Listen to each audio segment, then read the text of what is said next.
صحابي، النهارده انا رحت اجمل مكان في بني سويف، هو مول LC. لقيت بجد هناك في المحل كيوت ده حاجات بجد كيوتة قوي، وكمان لقينا المروحه الصغننه اللي بتنور، ولقينا كمان خروف ده لونه غريب جدا بجد، وكمان لقينا الشمع الصغير ده كان منه انواع كتير، ولقينا عروسي صغننه كيوت، ولقينا شمع طويل كمان، ولقينا هنا في الحته دي الخرفان اللي هي المحشوه، وكمان لقينا كميه اكسسوارز رهيبه بجد.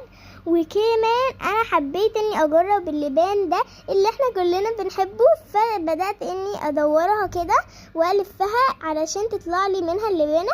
لفتها كمان وبجد طلع لي اجمد لبانه كان لونها احمر زي التيشيرت. النهارده يوم الاحمر العالمي، ودقتها كانت زي الكرزه، وكانت طريه خالص، ما كانتش بتوجع السنان زي ما احنا متعودين عليها. وكمان قابلت الصنفور الكيوت ده. لو عايزين الفيديو اكتبولي في الكومنتات وانزله لكم كامل على القناه.